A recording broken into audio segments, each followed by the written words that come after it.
नमस्कार, मैं हूं कनुप्रिया सत्तन और आप देख रहे हैं लाइव टीवी समाचार। आइए नजर डालते हैं आज की कुछ खास खबरों। मां जयंती को समर्पित है ध्वज मंदिर। मां काली व मां भद्रकाली से पूर्व मां के जिस स्वरूप का शब्दों के माध्यम से स्मरण किया जाता है वह नाम है जयंती, अर्थात मां जयंती। और मां जयंती से ही शुरू होता है मां का एक सुंदर मंत्र। जयति मंगला काली भद्रकाली कृपाणिनी दुर्गा क्षमा शिवा धात्री स्वाहा स्वधा नमस्तुते, अर्थात जयंती मंगला काली भद्रकाली कपालिनी दुर्गा क्षमा शिवा धात्री स्वाहा और स्वधा इन नामों से प्रसिद्ध मां जगदम्बिके आपको मेरा नमस्कार है। और दुर्गा सप्तशती के अर्गला स्त्रोत का ये पहला श्लोक है। इस मंत्र के बारे में कहा गया है यह मंत्र सर्व सौभाग्य को प्रदान करने वाला है। इसमें आदि शक्ति मातेश्वरी के 11 नामों का स्मरण होता है। इनमें 11 नामों में मां का प्रथम नाम है जयंती, अर्थात जयति सर्वोत्कर्षेण वर्तते इति जयंती। सबसे प्रमुख एवं विजयशालिनी सर्व सौभाग्यदायिनी मां जयंती का भव्य दरबार कहाँ पर स्थित है, इस विषय पर आज हम अपने दर्शकों के सम्मुख इस दुर्लभ एवं खोजपरक कार्यक्रम के माध्यम से प्रकाश डाल रहे हैं। मां जयंती की महिमा अनंत व अगोचर है। जनपद पिथौरागढ़ के आंचल में माता जयंती का भव्य दरबार पवित्र पहाड़ी की चोटी में स्थित है।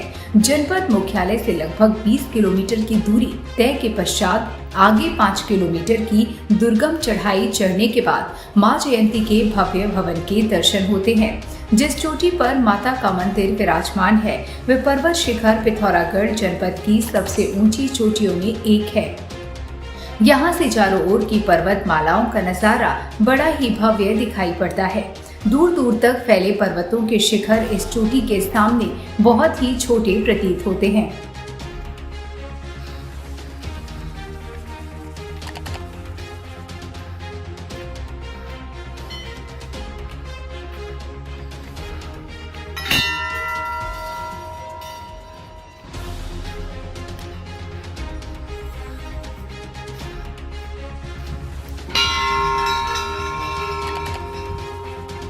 समुद्र तल से लगभग 2100 मीटर की ऊंचाई पर स्थित इस मंदिर को ध्वज मंदिर भी कहते हैं।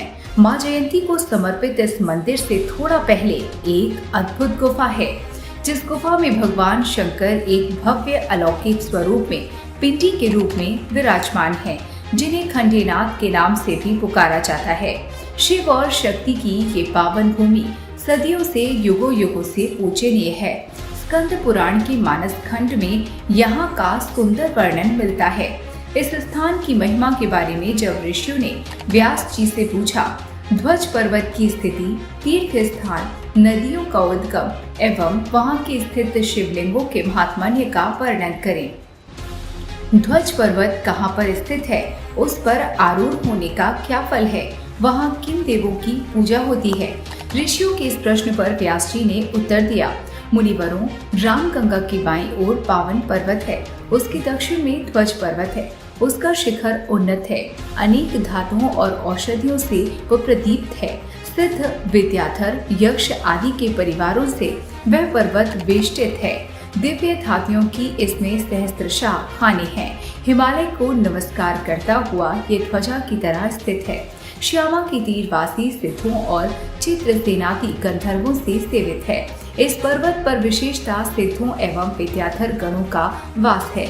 यहाँ चतुर्दशी के दिन आरूढ़ होने पर कामनाएं पूर्ण होती हैं। पूर्णिमा के दिन जागरण करने से 8 सिद्धियां प्राप्त हो जाती हैं। शनि प्रदोष के दिन वहां जाने पर कुछ भी शेष नहीं रह जाता। सर्व सिद्धिदायक एवं धन धान्य वर्धक ध्वजेश का महात्म्य बतलाते हुए व्यास जी ने कहा कि इस स्थान पर गणनायक विकुंभ ने भगवान शंकर की ध्वजा धारण की है। ध्वज की आकृति के रूप में उन्नत शिखर पर ध्वजेश शिव विराजमान है। उनका पूजन न करने पर दुख संभावित रहता है। कनेल के फूलों से ध्वजेश का पूजन करने पर सिद्धियां प्राप्त होती हैं। ध्वजेश के अतिरिक्त कोई अन्य देव अभीष्ट सिद्धिदायक नहीं है। इस पर्वत पर औषधियों का विशाल भंडार बताया जाता है। इस स्थान से एक प्रसन्न नामक वैश्य की कथा भी जुड़ी हुई है। पुराणों के अनुसार वह धार्मिक, जितेंद्रिय, मितभाषी और अतिथि पूरक था। उसी के समान उसका पुत्र सत्यधर्मा भी बड़ा शिव भक्त एवं सत्यनिष्ठ था। समय के चक्र में एक बार उसे दरिद्रता ने आ घेरा।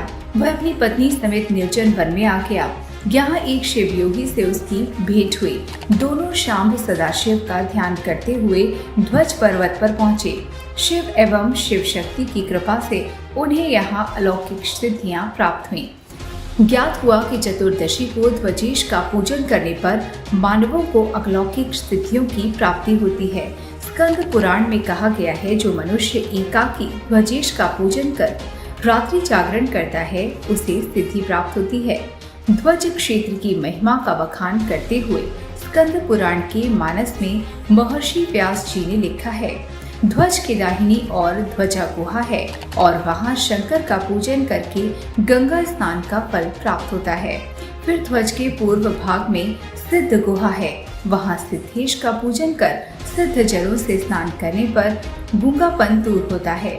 ध्वज पर्वत से नंदा, जर्मणवती तथा सत्यवती ये 3 नदियाँ निकलती हैं। इनका जल पीने से गोदान का फल मिलता है। ये तीनों नदियाँ काली नदी में मिलती हैं।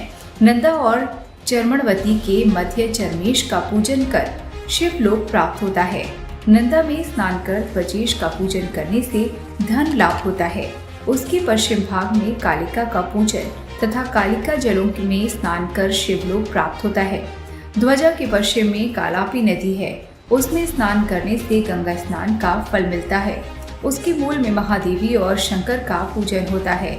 तब बला नदी और कालापी का संगम होता है, वहाँ बलेश शंकर का पूजन होता है। यहाँ की विराट महिमा को लेकर अलौकिक गाथाओं का भंडार है, जिसे पुराणों में विस्तार के साथ पढ़ा जा सकता है।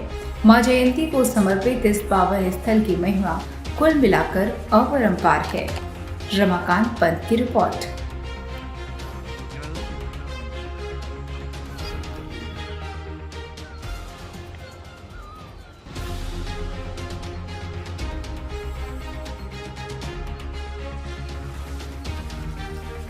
कुछ ही किलोमीटर की दूरी पर माता का यह मंदिर सदियों से आस्था और भक्ति का संगम है। दूर दराज क्षेत्रों से भक्तजन यहाँ पर माता की आराधना करके अपने आराधना के श्रद्धा पुष्प महामाया के चरणों में अर्पित करते हैं। यह माँ परम कल्याण को स्वरूप प्रदान करने वाली है, परम वैभवता को प्रदान करने वाली है। माँ का यहाँ बड़ा ही भव्य स्वरूप है, बड़ी ही अद्भुत यह घाटी है, बड़ा ही अद्भुत यह पर्वत है। इस पर्वत पर दूर दराज क्षेत्रों से भक्तजन यहाँ पधारते हैं। आज हमारे बीच में यहाँ पहुंचे हैं पिथौरागढ़ शहर के वरिष्ठ सामाजिक कार्यकर्ता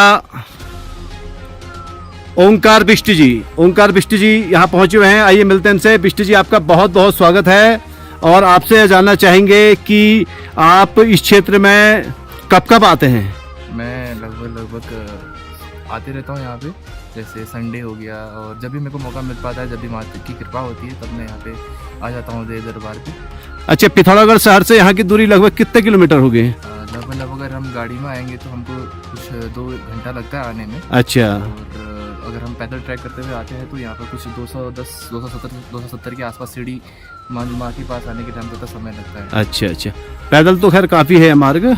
अच्छा, कुल मिलाकर के यहाँ मेले वगैरह कब कब आयोजित होते हैं? आप तो आते रहते हैं यहाँ, जरा बताएंगे। मेले वगैरह आयोजित होते रहते हैं, जैसे ये नवरात्रि पे जी जी जी। और उसके बाद समय समय पर लोग विभिन्न प्रकार के कार्यक्रम कराते हैं। अच्छा। हमारा क्षेत्र भी, हमें कभी बच्चों को पिकनिक के तौर पर भी लाते हैं ताकि बच्चे भी सांस्कृतिक यानी संस्कृति से जुड़े हैं और उनको भी आस्था का थोड़ा सा ज्ञान हो और माँ के बारे में वो थोड़ा बहुत जाने। अच्छा, बहुत सुंदर ये स्थान है। लेकिन ये जयंती मंगला, आप संस्कृति से भी जुड़े हैं, तो ये बताइए कि ये माता जयंती शिखर पर स्थित ये माता मंगला की स्तुति किस रूप में आई है दुर्गा सप्तशती में? ये दुर्गा सप्तशती में एक कवच आता है, जैसे हमने सुना होगा, यद गुह्यम परमम लोके सर्वरक्षा करम निर्णाम।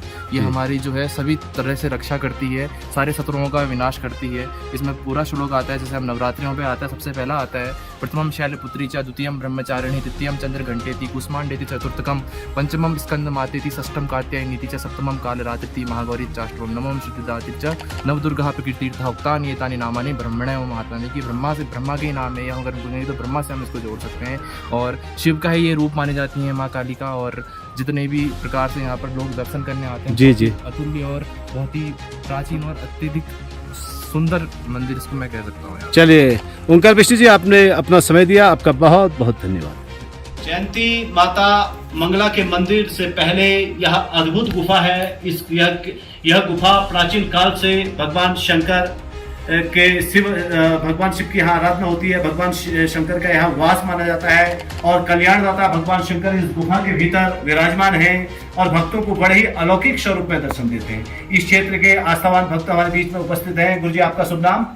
राम अवतार गिरी जी हमारे बीच में उपस्थित है। गुरु जी, यहाँ के महात्म्य के बारे में कुछ बताएंगे? जैसे यहाँ के शिव जी जो हैं, जी जी, तो ये तीन खंड हैं। अच्छा, 3 खंड हैं। अच्छा, इधर जब जाएंगे आप तो सिर कुछ कहते। अच्छा, सिर खंड है, सिर कुछ कहते हैं। सिर कुछ। अच्छा, इधर चरमा जाएंगे तो वहाँ घाड़ी कहते हैं। अच्छा, चरमा कहाँ पड़ती है गुरु जी? चरमा पड़ती है गोबरसा के पास।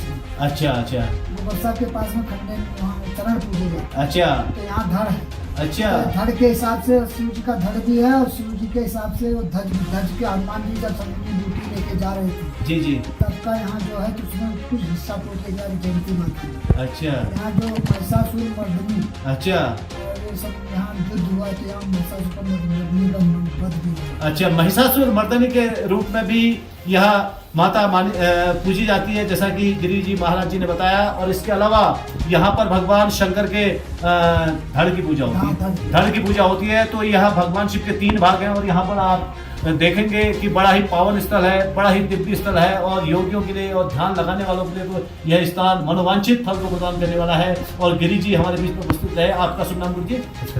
पुष्कर सिंह जी, आप हमारे बीच में। गुरु जी, आपका शुभ नाम?